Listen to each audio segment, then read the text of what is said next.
정치 토론, 정치적 원의 시점. 원의 시점이죠? 네, 원의 시점 시작합니다. 2시간을 기다린 남자 조상규 변호사님, 1시간을 기다린 남자 더불어민주당 국민소통의 강성필 위원장님 나오셨습니다. 안녕하세요. 안녕하세요. 안녕하십니까. 네. 조상규 변호사입니다.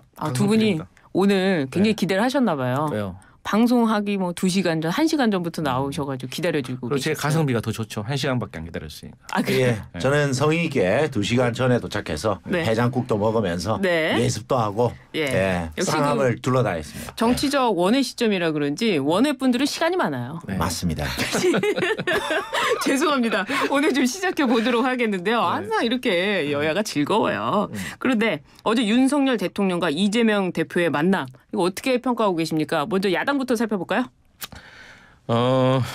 소문난 잔치에 먹을 게 별로 없었다.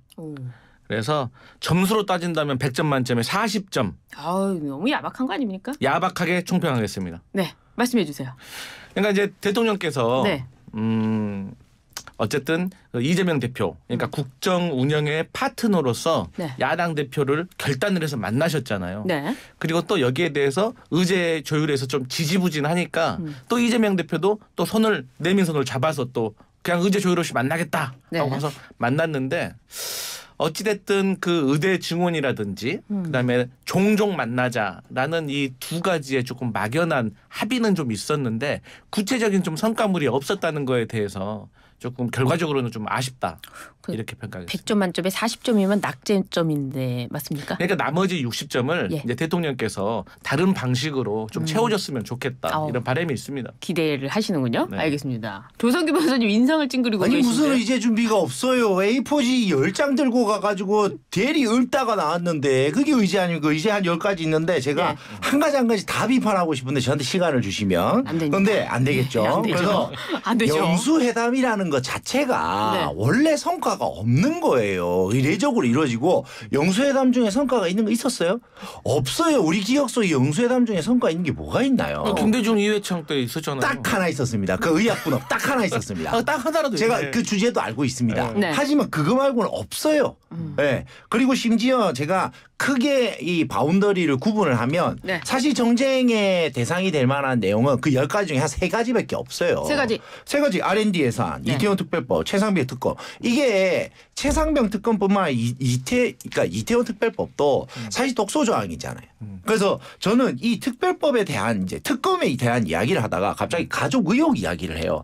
가족 의혹을 정리해 달라. 아니 김건희 특검법 없어져서 폐기됐잖아요. 통과 못했잖아요. 그런데 그걸 또 정리해달라. 그러면 그건 또 특검하고 또 다른 내용인가요? 저는 이게 의문인 거예요. 그리고 또 재밌는 게 있어요. 의료개혁은 일정 정도 공감대를 형성했다. 의료개혁이. 그러면 이게 여야가 공감대를 형성할 만큼 의료개혁에 대해서는 특별한 이견이 없었다. 그럼 총선에 영향 안 미쳤다는 거잖아요. 이거는 총선 영향 안 미친 의료개혁이었다. 그러니까 이것 때문에 표가 떨어진 건 또 아니었다. 그리고 중요한 거 마지막 거 한 가지만 더 말씀드리겠습니다. 연금개혁, 재생에너지, 실용외교? 아니 대선 불복하는 겁니까?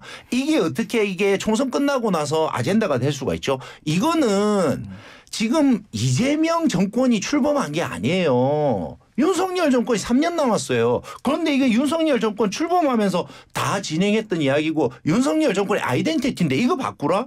대선 불복하겠다는 거 아닙니까? 어떻습니까? 그러니까 이렇게 말씀하시면은 제가 드리고 싶은 말씀이 뭐냐면, 도대체 그러면 총선 기간 때도 한동훈 전 비대위원장도 말했듯이 잘못했습니다. 반성하겠습니다. 앞으로 잘하겠습니다. 라는데 잘못한 게 지금 하나도 없네. 다 잘하고 있네. 근데 뭘 바꾸겠다는 거예요? 아니 그게 정확히 연금개혁이 잘못됐다고 해가지고 총선에 이슈된 적 있습니까? 아니 지금 연금개혁 얘기한 적 저는 연금개혁 지금 말한 적 없고요. 연금개혁도 이재명 대표도 바꿔야 된다고 했어요. 그 공감대 동의한다고 했어요. 그렇기 때문에 연금개혁이 중요한 게 아니라 결론은 대통령이 바뀌겠다고 했잖아요. 그러니까 뭘 바뀌어야 되는데요? 국정 뭘 바뀌어야 되냐? 제가 설명할 때 잘 들으세요. 첫 번째. 이 야당을 대하는 태도, 그 무슨 태도냐. 야당이 법안을 발의를 하잖아요. 그럼 거부권을 행사를 하잖아요. 근데 저는 사실 개인적으로 이 거부권 행사는 정치와 관련된 것 그리고 정책과 관련된 것 두 가지로 나눌 수가 있다고 봐요. 좋습니다. 이 보수의 어떤 이념과 진보의 이념이 다르기 때문에 저는 정책에 있어서는 거부권 쓸 수 있다고 생각을 합니다. 하지만 본부장이라고 하잖아요. 역대 대통령이 본인과 본인 가족과 관련된 어떤 비리와 의혹과 관련된 거에 대해서 거부권 사용한 적 없잖아요. 그래서 거기에 대해서 요청을 드리는 거고 거기에 대해서 판단은 그렇게 생각하시면 거부권 행사하시면 되는 거예요. 그러니까 더 이상 저희는 저희가 이렇게 하지 말라고 한다고 해서 대통령께서 안 하실 분도 아니고 판단하시면 되는 거예요. 다만 그래서 저는 또 어떤 생각을 하냐면 이번에 오히려 이재명 대표가 여러 가지 의제에 대해서 대통령과 기자들 그리고 국민 앞에 다 쏟아낸 것이 저희는 오히려 성과겠다. 왜? 이제 선택은 대통령께서 하시는 거고 여당께서 하시는 것이다. 저희가 말한 것이 다 맞지 않고 틀리다. 인정이 안 된다. 그러면 안 하시면 된다. 저는 그 말씀 드리고 싶어요. 뭐 시작부터 이렇게. 예를 드는데 거부권 예를 들어. 아니 대통령의 거부권은 헌법상 권리예요. 맞아요. 오늘 마지막 방송이 아니지 않습니까? 그래요? 예, 오늘 마지막 방송이 아니지 않습니까? 이야기 계속 해야 되는 거 아니에요? 이야기를 계속 해야 되겠죠. 어쨌든 그 회담에 있어가지고 이재명 대표가 회담을 하자고 했는데 이것을 이렇게 꺼내가지고 10장을 읽었어요. 이 부분은 어떻게 보면 회담이 아닌 거 아닙니까? 그러니까 그 부분에 대해서는 이유를 이제 말씀드리면 의제 조율의 과정이 있었잖아요. 근데 의제 조율이 안 되는 거예요. 그 의제 조율 안 하고 만나겠다 했잖아요. 그러니까 이제 이재명 대표로서는 판단을 한 거죠. 우리가 이렇게 의제를 조금 그래도 구체화시켜서 대통령을 만나서 조목조목 좀 얘기 주거니 받거니 하고 싶은데 이게 저희가 판단했을 때는 의제를 정무수석이 대통령실로 가져가면 이 대통령의 결재가 안 나는구나. 그러면 필요 없는 거 가지고 지지부진하지 말고 그럼 가서 우리도 할 말 다 하고 또 대통령께서 또 전향적으로 받아주시면 감사한 것이고 그렇기 때문에 저희가 말씀드리고 싶었던 것 즉 저희가 느끼는 총선의 민심을 대통령께 전달을 드린 거죠. 근데 의제 조율이라는 게 조율을 해가지고 의제를 정하는 건데 그럼 의제 조율을 안 한 건데 이게 좀 앞뒤가 안 맞는 말 아닙니까? 그러니까 의제 조율이 안 되는 거죠.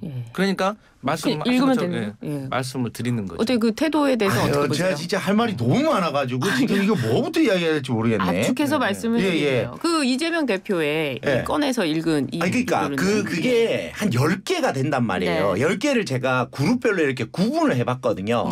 그런데 박성종 그 대변인이 이런 논평을 했단 말이에요. 답답하다, 아쉽다, 민생 얘기 없었다. 민생 이슈가 없어요. 여기에 민생 뭐 있어요? 전세 사기 특별법? 전세 사기 특별법은요. 여야에 뭔가 이게 이견이 있을 수 있는 부분이 아니에요. 의견이 있잖아요, 지금.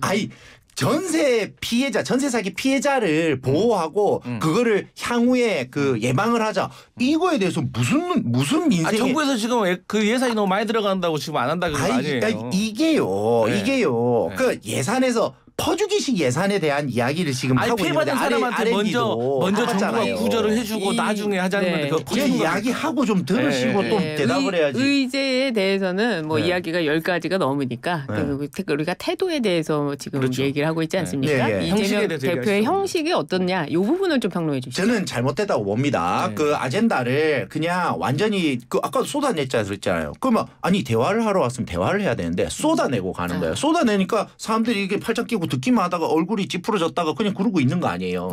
그러면은 그 쏟아내는 아젠다조차도 아까도 말했지만 민생 이야기 없거든요. 처음부터 재난지원금 25만 원 내놔라. 이것도 진짜 심각한 게 그러면 총선 기간에 그 정책 얘기로 가면은 막 한도 끝도 없으니까요. 형식만 우리가 얘기하는 거죠. 그래서 이 형식은 저는 완전히 잘못됐다. 그래서 못 받을 제안을 던지고 못 받으니까 답답하다 아쉽다라고 하려고 미리 준비된 아젠다들이다. 전 그렇게 생각합니다. 그래요. 그래서 대통령이 야당 대표를 처음 만났다. 그래도 이거는 굉장한 성과다. 이런 평가도 나오고 있는데요. 어제 영수회담으로 윤 대통령 지지율 반등의 계기가 될 수 있을까요? 일단 그 대통령께서 그럼에도 불구하고 성과물이 없다고 하더라도 그 야당 대표를 만났다는 거 결단 내리셨다는 거는 이미 야당도 존중을 하고요. 거기에 대해서 평가를 하고 있고 다만 그 회담 전에도 저희가 말씀을 드렸어요. 이 지금 대통령의 그 인기가 지금 많이 내려갔잖아요. 그런데 영수회담을 하겠다라고 했는데도 이게 올라가지 않았어요. 반올림에서 한 조금 올라갔나? 그런데 그 이유에 대해서 저희가 생각을 해보면 저희 입장에서는 아마 국민들께서 그리고 그중에서도 국민의힘을 응원하시는 분들께서도 이 영수회담의 결과를 보고 유보를 하고 있다. 그래서 우리 조상규 변호사님하고 저하고 오늘 많은 얘기를 하시겠지만 이에 대해서 아마 국민들이 다가오는 여론조사에서 저는 그 결과가 나올 거라고 보고 있어요. 그래서 형식에 대해서 제가 짧게 말씀드리고 싶은 게 뭐냐면 말씀하신 것처럼 이제 국민의힘이라든가 대통령실에서는 그 이재명 대표가 쏟아낸 거에 대해서 서운하게 느낄 수도 있습니다. 그걸 이해합니다.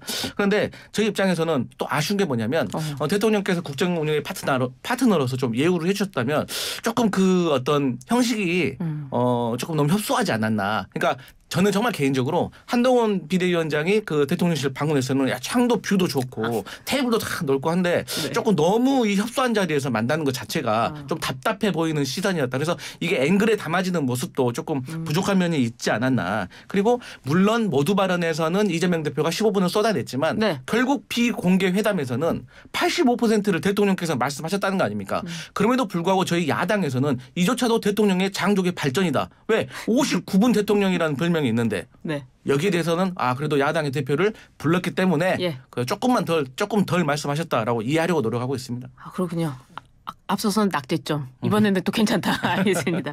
사전에 지지율 반등. 발언 양 좀 많이 해주세요. 발언하세요. 지지율 반등. 너무 많은 이야기를 했는데 네, 그 부분에 대해서 반론을 좀 하고 싶어요. 예.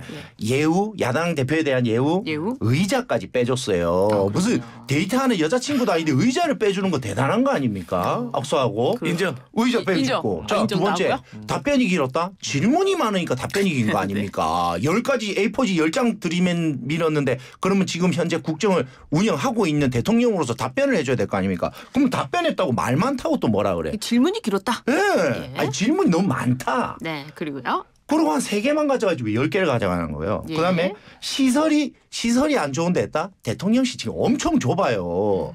청와대하고 달라요. 네. 그렇기 때문에 시설 예를 들면 그 공간이 아주 좁았다 협소했다. 저는 그게 문제가 아니라 결국은 나중에 국민들께서 판단하시겠지만 영수회담 때문에 대통령을 비난한 건 아니었다라는 게 곧 증명될 겁니다. 왜?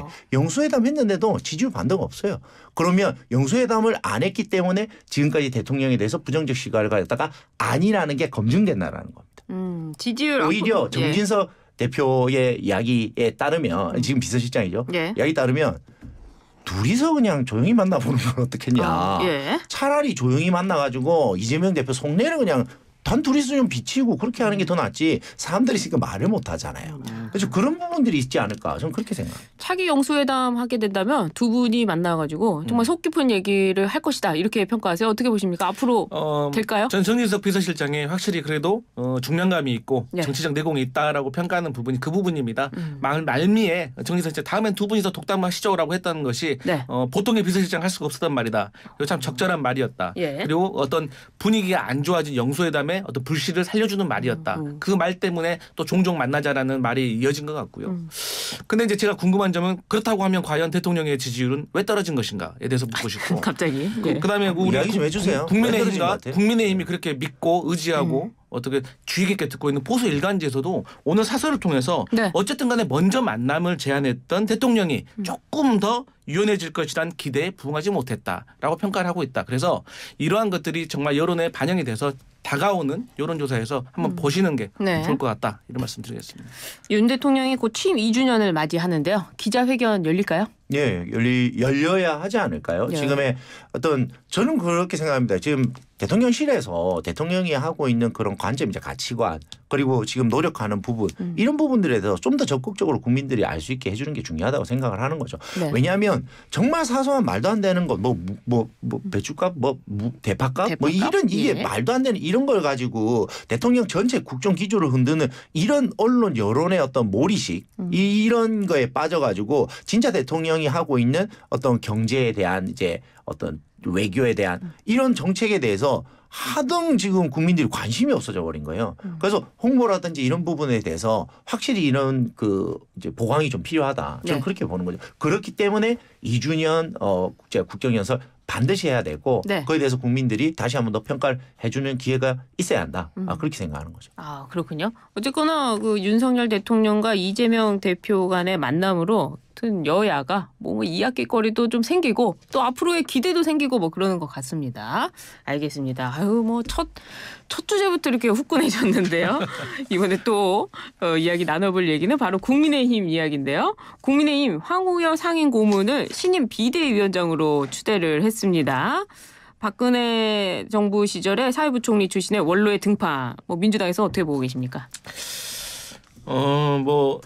저희 당은 아니지만 황우여 비대위원장이 되셨나요? 아직 안 되셨죠? 이제 되죠. 추대되죠. 그러니까 이분의 등장이 좀 걱정스럽다. 사실 최근에는 지금 혼란스러운 게 조남이 황우자 합자 여자인지 황우려인지 이 언론에서도 평론가들이 얘기하실 때 우려 이렇게 말씀을 좀 혼동하시는 것 같더라고요. 황우려. 네, 황우려. 그래서 이게 정말 내심에 걱정되는 마음이 투영된 것은 아닌가 그렇게 생각을 한번 해보고요. 이분이 개인적으로는 되게 훌륭하신 분입니다. 네. 저도 개인적으로 좀 몇 번 뵌 적이 있어서 근데 정말 훌륭하시고 미스터 스마일이었죠 옛날에. 네. 그래서 되게 원하신 분인데 사실 이제 이분이 잘못된 게 아니라 지금 황우여 비대위원장이 등판하게 된 것이 지금 국민의힘의 총체적인 혼란에 대해서 그대로 보여주는 것이다. 그래요? 그러니까 네. 뭐 주호영, 정진석, 한동훈 이후에 4번째 비대위원장이 됐는데 지금 당내에서 해결을 못하니까 돌고 돌아서 원로까지 지금 불러들인 거 아니겠습니까? 예. 그러면 지금 이 비대위원장이 관리형이라고 하는데 이분의 지금 임무를 어떤 언론에서 해석하기로는 어쨌든 전당대회 룰을 어떻게 평화롭게 잘 슬기롭게 해결을 하느냐인데 이 전당대회 룰을 과연 이분의 성품상 좀 원만하신 분이라서 지금 한간에서 뭐 이렇게 개혁파라고 말할까요? 그분들은 뭐 최소한 당심 50, 뭐 여론조사 50까지는 가야 된다. 근데 또 한편에서는 당심 100%. 근데 이것을 관철해 내실 수 있을까? 이게 어떻게 보면 국민의힘의 혁신의 첫 신호탄이 될 수가 있는데 이게 조금 우려스럽다. 이런 말씀 드리겠습니다. 우려스럽다로 마무리하시니까 약간 개그감이 좀 있으신데 저는 근데 이 부분에 대해서는 적절한 선택이라고 봅니다. 왜냐하면 누군가는 이게 혁신적인 의미가 아니다. 이렇게 이야기하는데 아니 2개월짜리 비대위원장이 혁신이 있으면 안 되는 거 아닙니까? 정말 당대표가 선출되고 최고위원들이 선출되는데 정말 잘 무난하게 관리하는 그런 고문 말 그대로 경험이 많고 이제 혼란스럽지 않게 뭐 그렇게 갈 수 있는 사람이 필요하지 이게 그렇잖아요. 본인이 두각을 나타내는 사람이 나오면 오히려 더 힘들어지는 거예요. 네. 그렇기 때문에 저희들이 기대하는 건 오히려 6월 달에 7월 달에 선출돼 대표 그렇죠. 당 대표에 대한 관심이 큰 것이지 이 정말 관리형 비대위원장이 와가지고 아까 말했던 것처럼 5대5로 갈지 당원 100%로 갈지 요것만 정리하면 된다면서요. 근데 제 생각은 그 조금만 더 진행을 하면 당원 100%를 유지한다고 해도 저는 전혀 문제가 없다고 보는 게 왜냐하면 또 바꾸는 것 자체가 혼란이 될 수도 있고요. 그리고 당원 100%에 대해서 저는 조금 더 비중 있게 보는 것이 그럼 우리 당이 그럼 총선에서 왜 졌냐. 저는 오히려 집토끼 못 지켜서 졌다. 저는 이렇게 분석하거든요. 중도 표심 껴안을 다가 집토끼 못 지키면 지는 거예요. 그렇기 때문에 오히려 집토끼들의 의견이 더 많이 반영되는 당원 100%가 맞지 않느냐. 저는 그렇게 보는 거죠. 집토끼 얘기가 나왔으니까요. 민주당도 어떻게 보면 당원 중심으로 전당대회를 하자 이래가지고 좀 바뀐 부분이 있지 않습니까? 제 같은 경우는 이제 그 룰 변경이 아니라 이제 당원을 이제 권리 당원을 더 배가시키자. 그래서 이제 전국 정당이고 또 당원들이 더 많아져야 그만큼 또 민심 당원이 국민 아니겠습니까? 그래서 이제 당원에게 당원을 더 배가시키면 국민의 마음을 더 알 수가 있고 또 어떤 권리 당원 또 아무래도 돈을 당비를 단돈이나 내신 분과 안 내신 분은 애정이 다르거든요. 그래서 또 권리 당원 돈을 내는 권리 당원이 많아지면 민주당에 대한 관심도 많아지기 때문에 그런 것을 좀 배가시키자는 차원인 거예요. 근데 이제 변경을 했잖아요. 그 비율을. 그거는 이제 여러 가지 좀 해석이 있습니다. 그래서 이 자리에서 좀 설명이 복잡하고요. 근데 이제 저는 그렇습니다. 이 당원 100% 해도 저는 참가적인 입장에서 상관이 없다고 생각을 했어요. 얼마 전까지. 왜냐하면 이번 선거를 통해서 국민의힘의 혁신과 개혁의 정답은 이미 나와 있거든요. 제가 생각했을 때는 윤석열 대통령의 대통령실과 당이 수평적인 관계를 이룰 수 있는 그런 사람 그리고 수도권 참패 때문에 선거에서 졌기 때문에 수도권의 민심을 예민하게 경청할 수 있는 사람 이 두 가지로 딱 답이 나와 있어요. 그렇기 때문에 이 구성원들이 다 알고 있으니까 당연히 당원 100%로 하더라도 저는 상관없다고 했는데 지금 국민의힘에서 이런 룰 개정에 대해서 예민하게 돌아가는 걸 보면 상관이 있나 보구나. 그 이유가 윤석열 대통령의 그립감이 아직도 당에서 조금 풀려나지 않고 있구나. 그게 정진석 비서실장 후 친윤의 맏형이라는 그리고 다가오는 원내대표 선출에도 친윤 이 당선이 된다고 하면 아무리 개혁적인 당대표가 선출이 된다고 한들 개혁을 이룰 수 있을까? 제대로 된 역할을 할 수 있을까? 이런 것들이 있기 때문에 우려가 된다. 말씀드리겠습니다. 근데 좀 관점이 다른 것 같아요. 그러니까 민주당의 당원들하고 그 국힘당의 당원들의 색깔 차이가 확실히 있거든요. 민주당의 당원들 주요 핵심 당원들을 우리는 개딸이라고 부르죠. 그러니까 정말 적극적으로 나서는 팬덤층이 있는 거고요. 국힘당의 당원을 우리가 팬덤으로 해서 뭔가 부르지를 않잖아요. 지금 그런 명칭도 없어요. 그러면 이 두 당원의 특징이 확실히 구분되는 색깔이 있죠. 그리고 여기 똘똘 뭉치는 게 있고 근데 국힘당의 당원이 그렇기 때문에 어떻게 보면 당원이지만 좀 강성도가 좀 낮다. 그렇기 때문에 좀 중도성이 더 강하다고도 보여지는 거죠. 약간은 더 샤이하다고 보여지는 거죠. 네. 그렇기 때문에 당원 100%를 간다고 해도 저는 전혀 어떤 그 균형감에 있어서는 문제가 생길 것이 없다. 네. 그렇게 보는 거죠. 그렇습니다. 아무튼 뭐 당원이 배가 된 국민이 배가 된다 말씀하신 그대로 국민의힘의 뭐 국민의힘도 마찬가지 산자장 입장에서 라고 이렇게 또 말씀을 해주시네요. 네.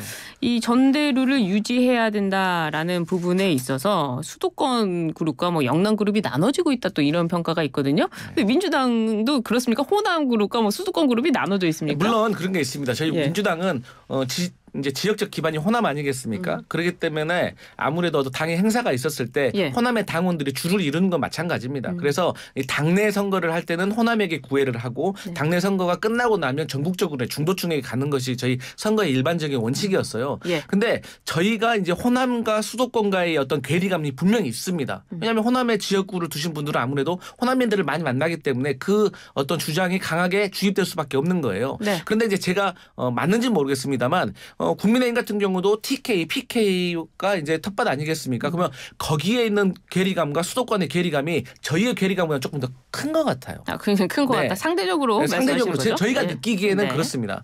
그래서 이거 어떻게 판단을 해야 될지 모르겠지만 근데 이제 이건 있습니다.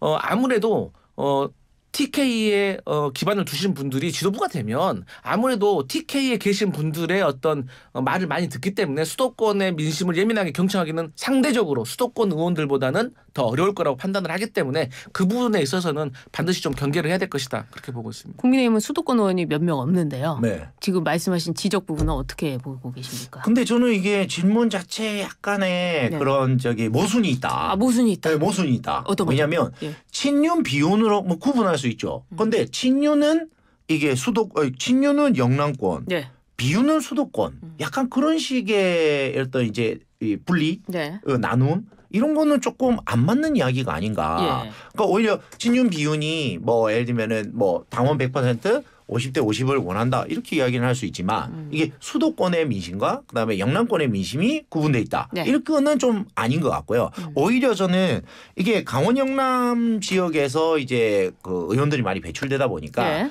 그러면 반대로 오히려 역평등처럼요. 수도권에 있는 어떤 표심이라든지 수도권에 있는 원외 당협위원장의 발언에 무게감이 더 실린다. 그래서 오히려 그러니까 전당대회라든지 이런 거 할 때 그쪽에다가 더 많은 배려를 해주지 않을까. 왜냐하면 자꾸 우리 당에서 이야기하는 건 뭐냐면 수도권이 약하다는 거거든요. 그럼 수도권을 강하게 하려면 어떻게 해야 되느냐. 그럼 수도권에서 원외 당협위원장들이 어떻게 해서 다시 원내로 들어가느냐. 이 문제 아닙니까? 그런데 그런 이야기 하는데 계속 영남권에다가 발언권을 준다? 그러지는 않을 것 같습니다. 그래요? 네. 제가 짧게 말씀드리면 왜 그런 현상이 일어나냐면 그 말씀하신 것도 일리가 있는데 아무래도 TK가 대통령의 지지율이 수도권보다 높을 거 아닙니까? 그렇기 때문에 거기 있는 현역들이나 당협위원장들이 아무래도 대통령의 국정 방향이라든지 그리고 또 대통령의 모자란 부분에 있어서 더 관대하다는 거예요. 수도권보다. 하지만 수도권은 대통령의 지지율이 TK보다는 더 낮기 때문에 그런 데 있어서 매우 예민하게 반응한다는 거죠. 그런 부분이 있다는 겁니다. 듣기에는 이렇게 되면요. 국민의힘의 뭐 PK, TK는 민심과 또 괴리돼 있다. 좀 다른 판단한다. 이렇게 평가할 수도 있는 부분인데 그런 점은 아니라는 점을 좀 말씀을 드리고요. 개인적인 의견이고요. 그래서 이제 그런 부분이 있다는 겁니다. 전체가 아니라. 근데 역사상으로 지금 이제 우리 뭐 새누리든 뭐든 이제 PTK 그러니까 영남 지역하고 강원 지역에서 다 많이 지지율이 나와가지고 대통령이 나오고 하는 거잖아요. 그렇습니다. 근데 그건 뭐 윤석열 대통령의 문제는 아니니까. 네, 알겠습니다. 아무튼 이 국민의힘의 비대위원장 황우여 비대위원장을 두고도 또 이렇게 논의가 되네요. 알겠습니다. 이번엔 국회로 넘어가 보도록 하겠습니다. 어제 여야 원내대표가 5월 임시국회 일정 협의를 위해서 만났습니다만 별다른 소득 없이 끝났습니다. 앞으로의 전망 어떻게 보십니까? 이제 저희 민주당 같은 경우는 이미 이제 5월 2일 날 본회의 열어가지고 제가 생각하고 있던 법안들에 대해서 통과를 시키겠다라고 말씀을 드렸어요. 근데 이제 그 전에 이런 일정 사항에 있어서 조금 변동이 있을 수 있던 변수는 어제 있었던 영수회담이었어요. 영수회담에서 어떤 대통령과 이재명 대표와의 만남 속에서 어떤 대통령께서 어떤 전향적으로 무언가를 조금 동의를 해주시고 변하는 기류가 있었으면 민주당으로서 거기에 맞게 또 상황의 변화가 있었을 수도 있는데 저희가 봤을 때는 일단은 뭐 의대 증원이라든지 의료 계획에 대해서는 공감대를 형성했지만 그 외에 다른 부분에 있어서는 조금 온도 차이가 있었기 때문에 저희 민주당은 예정대로 진행하는 것이다. 그렇게 보고 있습니다. 근데 꼭 민주당 얘기를 다 들어줘야지만이 이게 합의가 되는 것이다. 그건 아니지 않습니까? 민주당도 양보할 수 있는 거 아니겠어요? 맞습니다. 예. 그러니까 그게 주거니 받거니가 돼야 되는데 예. 어제는 둘 다 주지 않고 둘 다 받은 게 없으니까. 네. 네, 그렇군요. 아니 못 받을 내용 다 던져놓고 너가 못 받았으니까 지금 안 되는 거야라는 딱 그 프레임을 또 씌우는 거잖아요. 프레임 씌우기 진짜 잘하는 거예요. 그러면 대통령이 받을 것만 갖고 오죠. 그러면 그에 대한 배려는 야당이 안 하나요? 대통령이 못 받을 거 들고 오니까 못 받는 거야. 못 받으니까 너 답답하다. 너는 그러면 민생이나 협치에 대해서 생각이 없구나. 이렇게 해가지고 언론에 또 흘리고. 그러려면 영수회담 왜 하는 거예요? 그냥 욕보이려고 하는 건가요? 저는 그게 잘못됐다고 생각하는 거죠. 그럼 뭐를 받을 수 있었을까요? 그러면 그 김건희 특검 가족 정리하라 그럼 그걸 받아요? 아니 그러니까 그거 말고 어떻게 받나요? 그래 그거 말고 통과도 안 된 건데. 뭐 얘기를 한번 해보세요. 뭐를 이재명 대표가 전세사기 특별법 이야기하면 되죠. 그럼 네. 의대 정원 이거 이야기하면 되죠. 나머지 왜 들고 오나요? 의대 정원은 했잖아요. 재난지원금 25만 원? 변호사님. 예. 임시국회에 대해서 여쭤보고 있었습니다. 임시국회 열릴 것 같습니까? 안 열릴 것 같습니까? 임시국회는요. 지금 6월 달에 22대 국회를 지금 출범을 예정하고 있습니다. 5월 달에 일을 한다고요? 저는 기대하지 않습니다. 알겠습니다. 국회의원들이 언제 그렇게 열심히 일했나요? 알겠습니다. 네, 출석이라도 하면 다행이지. 알겠습니다. 앞서서 앞코너에서 조정식 의원께서 나오셔서 인터뷰를 했는데요. 국회의장 지금 민주당은 국회의장 선출에 아주 핫 이슈가 되고 있는데 누가 될 것 같습니까, 위원장님? 저는요. 내기하시죠. 내기하시죠. 한 명 한 명 자 합시다. 저 이제 국회의장은요. 국회 어른이잖아요. 그렇기 때문에 일단 기본적으로 국회의원들에게 존중을 받아야 되고 저는 한마디로 정리하면 좀 깜이 되는 사람이 돼야 된다. 제가 실명을 거론하지 않고 깜이 되는 사람이 돼야 된다. 그래야지 저희 여당에 있는 의원들도 또 존중을 할 거 아니겠습니까? 후보군들이 이렇습니다. 읽어드릴게요. 추미애, 조정식, 정성호, 우원식 이분인데요. 훌륭하신 분들이군요. 깜이 되는 다 훌륭하시잖아요. 이 중에서 어쨌든 깜이 되시는 분이 저는 되길 바란다. 그리고 누구? 의원들 사이에서도 어떤 이런 공감대가 지금 형성이 되고 있다. 그리고 그렇습니다. 우리가 의원들이 투표해서 뽑는 선거를 우리가 원내대표나 이런 국회의장, 국회직들을 우리가 소위 말해서 반장선거라고 하잖아요. 반장선거는 구도도 중요하지만 구도보다 더 중요한 게 개인기입니다. 그 개인기는 무엇이냐? 국회의장으로서 지난 한 4선 이상들은 다 되니까 20년 이상을 의정 활동을 하면서 강단 있게 했는지, 그리고 온화한 성품이었는지, 그리고 다른 의원들과 어떤 협치를 잘 이뤄냈는지, 그리고 또 말을 할 때 말을 했는지, 이러한 모습들을 종합적으로 판단을 해서 의원들이 깜이 되는 사람을 저는 선택할 것이다. 또 22대 국회도 저희가 예상되지만 논란이 있으니까 노련함이 있어야 될 것이다. 자, 그러면 제가 결론이 나왔네요. 누굽니까? 자, 강단이 있고 개인기가 있는 사람. 추미애밖에 없네요. 여기 추미애 의원이 한마디로 추미애다. 추미애 의원이 제가 볼 때는 일단 여론조사에서도 1등인 것 같고. 근데 제가 생각할 때 친명의 좌장 정성호 의원이 되는 것보다는 추미애 의원이 되는 게 낫다. 왜? 추미애 의원은 그래도 이렇게 반문의 이미지 이런 걸로 본인이 어느 정도는 그 민주당 내에서도 할 이야기하고 본인 가치관에 따라서 밀어붙이기도 하고 이런 거 했잖아요. 그러니까 그냥 완전 친명 일색으로 가는 것보다는 추미애 의원이 되는 게 또 추미애 의원 별명이 있잖아요. 보수의 어머니잖아요. 뭔가 추미애 당선인이 친명으로 공천받았다 이런 평가도 있는데 아니군요. 반명이죠. 조 변호사님 평가하시기에는 그럼요. 반명이다. 반명이죠. 그렇군요. 이런 색다른 시선은 처음이라 너무 저는 반명이라고 봅니다. 그렇군요. 그러세요. 이건 개인적인 조상규 변호사님 개인적인 의견으로는 추미애 당선인이 될 것 같다. 의미는 반명이기 때문이다. 이렇게 결론을 내려주셨어요. 근데 그 반명 친명 얘기도 나왔습니다만 국회의장한테 중요한 거는 중립성이거든요. 중립성인데 어떤 당의 의견을 따른다는 것 자체가 좀 문제가 있는 거 아니냐 이런 평가도 있습니다. 어떻습니까? 그러니까 저희가 요즘 말하는 게 기계적 중립은 중립이 아니다라는 거예요. 그러니까 국회의장이라는 분이 예를 들어서 어떤 한 이슈에 있었을 때 그 이슈에 대해서 본인도 깊이 생각을 해보고 본인의 철학이 있어야 될 거 아닙니까? 그래서 예를 들어 이게 국민의힘의 말이 옳다라고 생각하면 과감하게 국민의힘에 손을 들어주고 또 이게 민주당의 의견이 옳다라고 하면은 또 민주당 출신이기 때문에 그런 거 아니냐라는 비난을 감수하고서라도 민주당의 편을 들어야 되는 거죠. 그게 저는 기계적 중립이 아니라 진정한 중립이라고 생각을 하고 이런 모습들이 있어야지 국회가 원활하게 통과가 되는데 그런 모습을 지금까지 못 보이니까 입법 성적표를 보면 25,800여 건이 발의됐는데 9,500건밖에 처리가 되지 않았어요. 전체의 36%. 그래서 이런 것들을 22대에서 다시 되풀이하지 않기 위해서는 기계적 중립은 안 된다. 이렇게 말씀드리겠습니다. 어떻습니까? 국회의장은 또 탈당을 해야 되고 또 국회의장이 야당으로서 민주당만 있는 것도 아니에요. 조국 혁신당도 있고 또 개혁신당도 있고 많은 그 소수 정당들이 있는데 이런 야당의 목소리도 없이 그냥 민주당 편을 들어야 된다 뭐 이런 취지입니까? 어떻습니까? 저는 여기 출마하신 분들의 하나같이 당 입장을 관철하겠다라고 슬로건을 내걸었거든요. 네. 저는 진짜 죄송하지만 한심하다는 이야기밖에 못 드리겠습니다.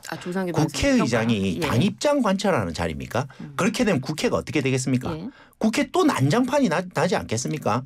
어쨌든 국회의장이라는 직을 수행하려면요. 정말 균형감이 있어야 되고 객관적이어야 되고 절차적 적법성을 누구보다도 중요시 여겨야지 당 입장을 관철시킬 것 같으면 국회의장을 왜 하나요? 당대표를 하셔야지. 그렇지 않습니까? 새로운 시각. 예. 당연히 그렇죠. 그리고 그 법안 통과율 36%는요. 국회의원들이 말 같지도 않은 법을 많이 만들어내서 그래요. 정부 입법하고요. 그러니까 의원 입법하고의 그 수준 차이를 한번 보세요. 네. 그리고 통과율을 보시면 돼요. 이번에 정부 그럼 국회의장하고 상관없는 오늘 방송이 끝나가고 있습니다. 알겠습니다. 오늘 작가님께서 오늘 열띤 토론 감사합니다. 미리 써주셨는데 정말 다시 한번 감사드리고요. 못 올 생각하고 하는 겁니다. 오늘 방송이 마지막이 아니길 바라면서 지금까지 조상규 변호사 그리고 강성필 부위원장님과 함께했습니다. 감사합니다. 감사합니다.